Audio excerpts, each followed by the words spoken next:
tenga un ingreso, ahí está probada la capacidad económica del alimentante. El que suministra alimentos se llama alimentante y quien los recibe se denomina el alimentario. El juez conoce de esa petición en el proceso de alimentos, tanto de el decreto de los alimentos provisionales, como que luego que se tenga la providencia ya se pueda ir al proceso ejecutivo. Es decir, tiene esas dos pruebas. ¿Cuáles son?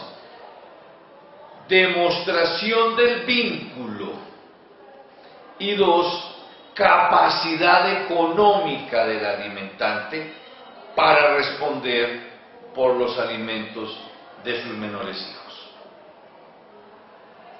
Pregunta: ¿esas pruebas se las hemos permitido conocer al otro? No. Pregunta: ¿y será que Maruja tiene razón o de manera temeraria está demandando a Arturo en alimentos?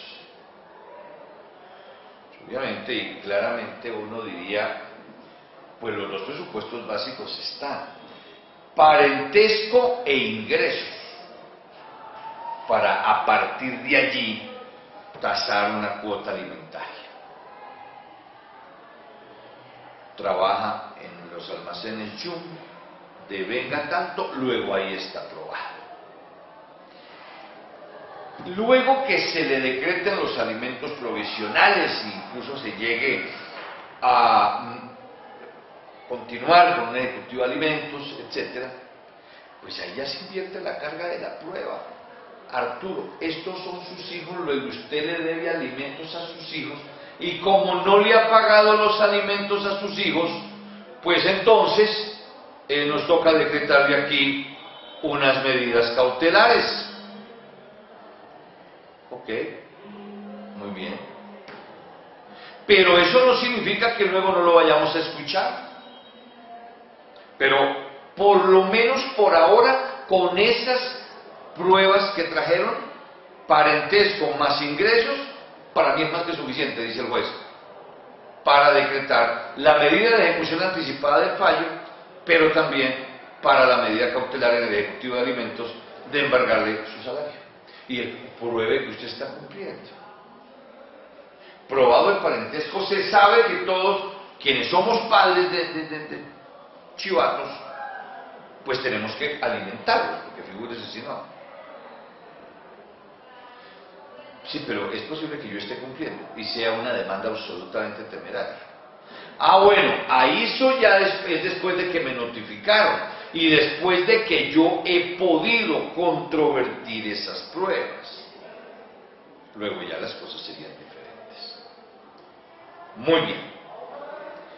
El segundo de los presupuestos de las medidas cautelares es el denominado periculum, con M de mamá al final, el periculum in espacio mora, periculum in mora. El peligro de la demora, periculum es peligro. Los procesos duran unos tiempos, y entre nosotros en ocasiones largos tiempos. Ello conlleva entonces que a medida que avance el proceso, o dilatándose exageradamente el proceso, podemos estar frente a la negación del derecho. Claro, obvio. Si la demanda comenzó en mayo del 2000, se presentó pues en mayo del año 2015 y aspiramos a tener sentencia, pero por optimistas que seamos, en abril del 2017.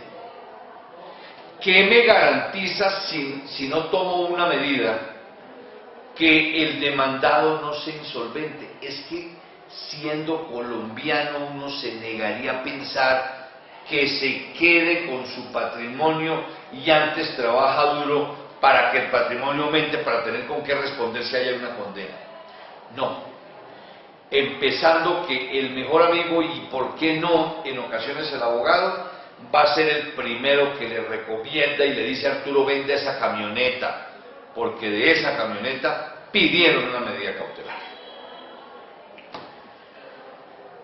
César de Beccaria, en Los delitos y las penas, decía que la pena debe ser pronta y justa, porque cuando se dilata en el tiempo genera una situación de revanchismo, etc. Aquí también la resolución debe ser pronta, pero no es pronta como, por ejemplo, presentar una demanda a las 8:05, tener sentencia sobre las 9:20 de la mañana y a las 10:50 estar en el domicilio del demandado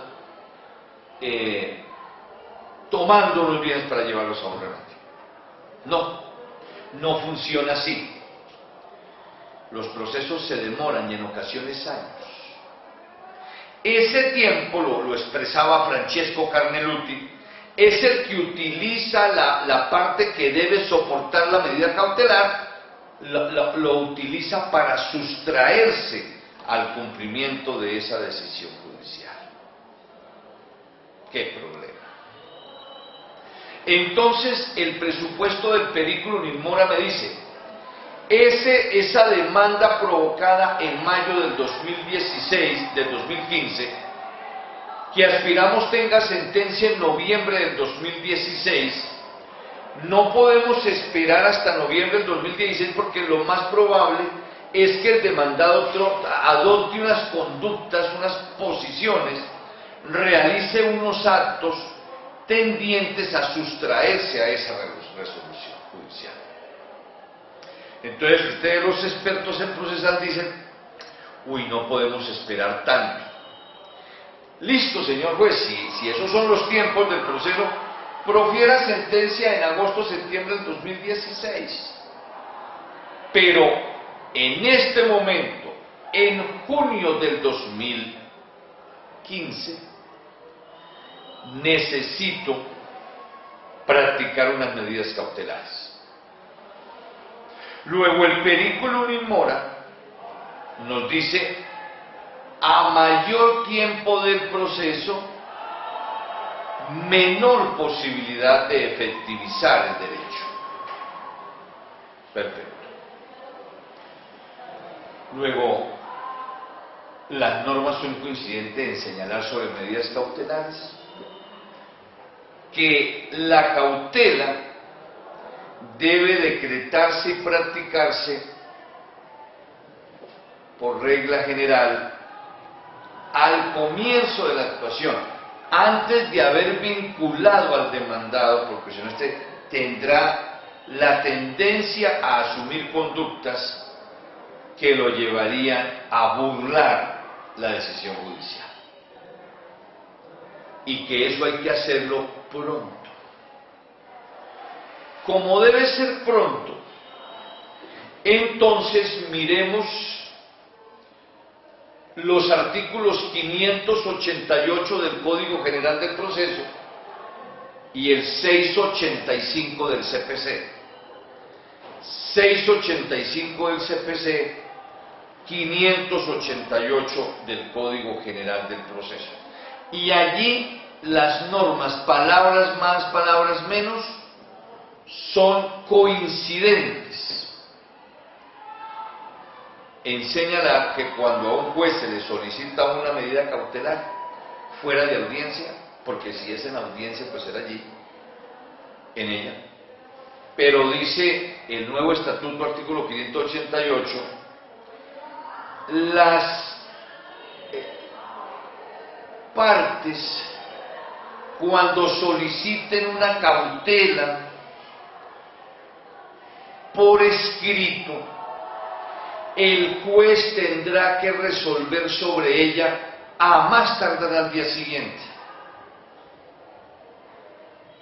Porque entre más avance el proceso y no se ha practicado la cautela, más riesgo estamos tomando de que no se materialice esa medida cautelar. A más tardar al día siguiente ya se tiene que haber pronunciado el juez sobre la medida cautelar. Muy bien. En ese orden de ideas, cuando, y así lo recuerda el profesor Jorge Walter Peirano, cuando se habla del presupuesto del periculum in mora, dice el profesor Peirano, estoy pensando en el demandado o en la persona que debe soportar la medida cautelar en cuanto a las maniobras engañosas que podrá realizar para sustraerse al cumplimiento de la decisión. Luego entonces las medidas cautelares no pueden ser al final de, sino al comienzo de, comenzando el proceso. Entre otras cosas por la urgencia, pero también por esa necesidad de sorpresa al momento en que estamos practicando esa medida cautelar. Entonces ya llevamos un presupuesto, fumus boni juris. Segundo presupuesto, periculum in mora. El tercero, el periculum in dani. Y ya con este presupuesto vamos terminando la clase de hoy. Esta clase que, por favor, para luego saber que